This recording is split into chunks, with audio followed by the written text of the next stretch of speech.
Picture this, a massive oil tanker, the Bella 1, refuses to stop when the US Coast Guard tries to board it. Now, it not just refuses, it turns around and starts sailing away at full speed.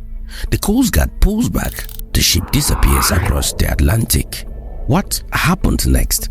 Wild even doesn't cover it. For 3 weeks straight, American surveillance planes, Coast Guard cutters, and special forces tracked this single vessel across thousands of miles of open ocean. The ship changed its name to Marinera, painted a Russian flag on its hull. A Russian submarine even showed up trying to protect it.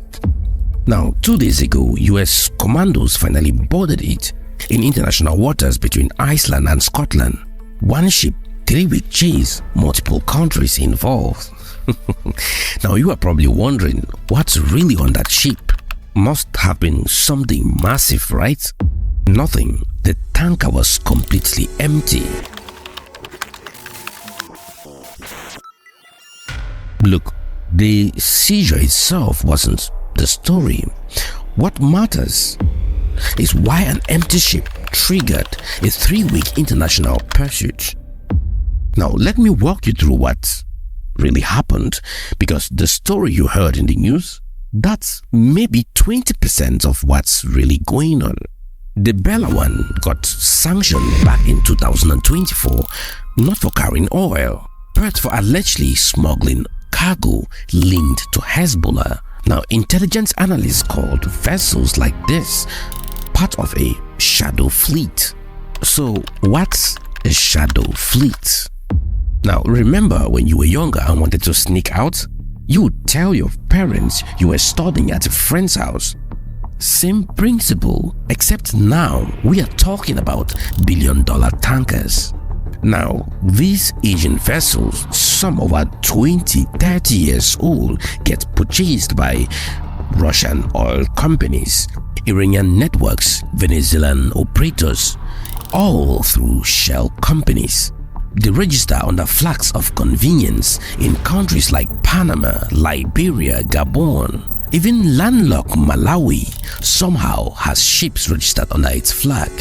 The clever part? They don't just hide who owns them, they hide where they are going.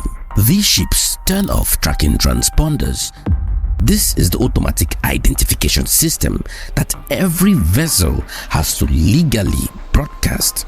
It's like turning your phone off, except your phone is carrying 2 million barrels of crude oil worth $120 million. A tanker broadcasts its position in the Black Sea near Bulgaria, but satellite imagery shows that it is in the Russian port loading oil, and that oil is sanctioned.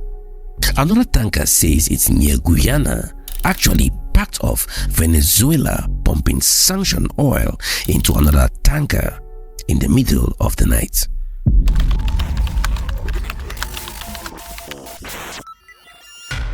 The Bella 1 case shows you exactly how the system operates when someone actually tries to stop it, and you start seeing the limits of power on the high seas. When the Coast Guard tried boarding the Bella 1 in December, the ship was in international waters, and that's critical. International law treats a ship like a floating piece of whatever country's flag it flies. Flying Panama's flag, technically only Panama can authorize boarding it, except Panama doesn't care. Many of these flag states, Panama, Liberia, Marshall Islands, they have outsourced their ship registries to private companies in places like Cyprus or Dubai. A flag of convenience isn't a government monitoring ships. It's often just a desk in a free trade zone processing paperwork. So, don't think because the flag is under Panama, it means Panama is monitoring them. No. These ships register under Panama because Panama allowed them to do whatever they want to do. So the Bella 1 runs, changes its name to Marinera, re-registers under a Russian flag temporarily. Russia granted this permission on December 24th, basically announcing this is our ship now. back off. Classic move. It's not their ship. Everyone knows it. They know it. But now, if the US seizes it, diplomatic incident with Russia, which is exactly what happened. Russian submarines showed up. Foreign Ministry in Moscow issued statements about violations of international law. US surveillance aircraft circling overhead. Coast Guard cutters following from a distance. Meanwhile, there is another vessel, the MT Sofia. The Sofia was easier Caribbean waters closer to US naval assets, carrying 2 million barrels of Venezuelan crude oil it had just loaded. That one, the Coast Guard boarded without drama, seized the oil, now escorting it back to the United States. So the shadow fleets have been operating for years. Why is the US suddenly able to seize these ships? Something changed.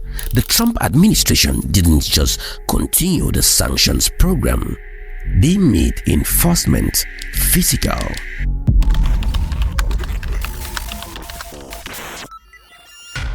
You see, the siege of Palawan and Sofia is way bigger than 2 tankers. Think of it as a message going out to every ship operator, every flag state, every insurance company, every oil buyer on the planet. The rules have changed.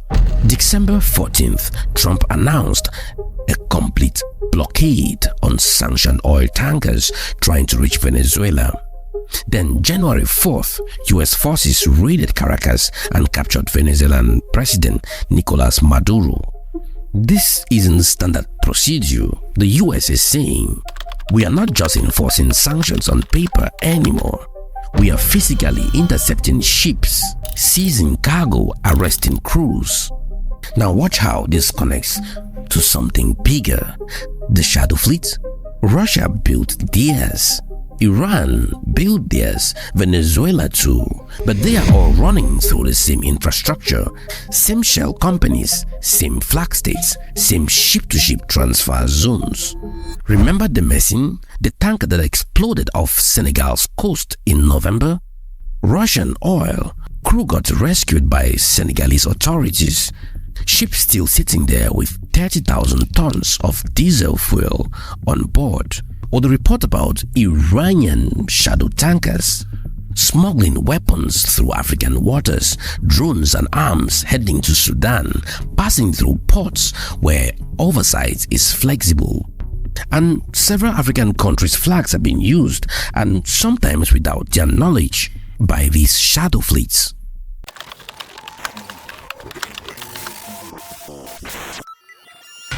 Now think about this strategically. The shadow fleet story isn't happening to Africa. It's happening around Africa. Different thing entirely. More than 90% of Africans don't really know that shadow fleet is a thing. But this affects security in Africa. It affects terrorism in Africa. It affects businesses in Africa. Now, I remember Dangote, the richest black man on earth, actually once talked about the shadow fleet that is affecting his refinery business in Nigeria. They bring in cheap oil from around the world, sometimes of very low quality. These fleets anchor. Have you ever wondered how bandits get weapons and compete with entire governments? Just ask Nigerians. Now let's go back to the Mersin. When a sanctioned tanker explodes off your coast, like the Mersin near Senegal, not the shell company registered in Dubai, not the anonymous owner in Cyprus, definitely not Russia. The coastal state pays, Senegal, Ghana, Tanzania. An oil spilled from one of these aging tankers can cost up to $1.6 billion in cleanup alone. 2/3 of these vessels have unknown insurers. Many have no insurance at all. Now, consider this. The Singapore Strait, one of the world's busiest maritime corridors, reported at least 27 shadow fleet tankers in its waters in just 1 month. Another 130 clustered nearby. Now, Singapore, with all its resources and monitoring capability, is dealing with this.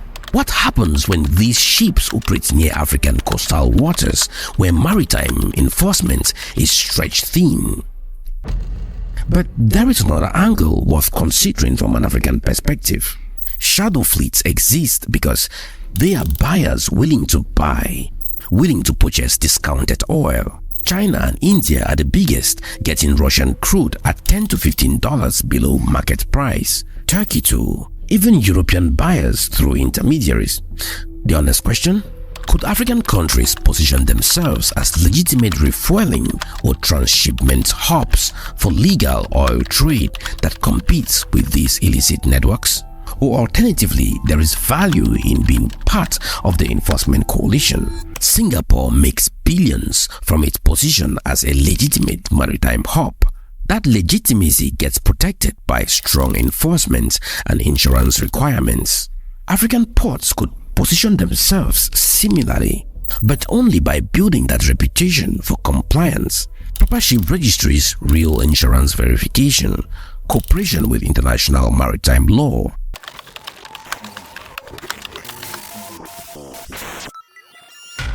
So let me bring this back to Belawan seizure. There is a lesson here that goes way beyond one ship. The US spent 3 weeks tracking that tanker, deployed Coast Guard cutters, special forces, surveillance aircraft, coordinated with the UK for base access, created a diplomatic standoff with Russia. All of that for an empty ship, because the cargo wasn't the point. The message was, we are watching sanctions enforcement evolve from financial tools to physical naval operations. That's new territory, and it has implications. Russia spent over $10 billion building this shadow fleet. They did it because sanctions were costing them tens of billions more. Even with the shadow fleet operating, Russia's oil sells $10 to $20 below market price. That gap, that distance, show the sanction is working. But sanctions work differently when there are alternative buyers. China and India willing to take discounted oil, Dubai proving financial infrastructure, flag states like Panama and Gabon providing the legal cover. Then sanctions become a cost, not a barrier. For African leaders watching this, the strategic read looks like this. 1. These shadow fleet operations will increase near African waters as enforcement tightens elsewhere. The vessels need places to disappear, conduct ship-to-ship transfers. Red flag. 2. Environmental liability risk is real. Without clear enforcement, African coastal states could end up holding the bill for accidents they didn't cause. 3. But there is even an economic position opportunity too. The world still needs oil, still needs maritime trade. Legitimate ports that can handle this trade transparently and safely will capture value. The question is whether African ports want to compete for that business or get stuck cleaning up the mess from the illegal activity happening outside territorial waters. The sanctions game is evolving, moving from paperwork to warships, from financial pressure to physical interdiction. The Belawan seizure, the US is showing it will chase a single ship across an entire ocean and risk confrontation with Russia just to prove a point. And this isn't just because Trump is in the White House, it's a combination of things. The war with Ukraine and Russia has weakened Russia, and so this move would have been much more difficult in the past. So the question for every country watching, including across Africa, is simple. Which side of these enforcements are you on? And more importantly, what's the cost of sitting on the sidelines? I want to hear from you. Have you noticed increased maritime activity near African coasts? Should African nations stay neutral in these sanction wars? Or is there a strategic play here? Drop your thoughts below, and if this breakdown gave you a new way of seeing how power actually works at sea, share it with someone thinking about these strategic questions. My name is Samuel Luis, you are watching Africa Today, and this is the Strategic Lens. See you in my next video.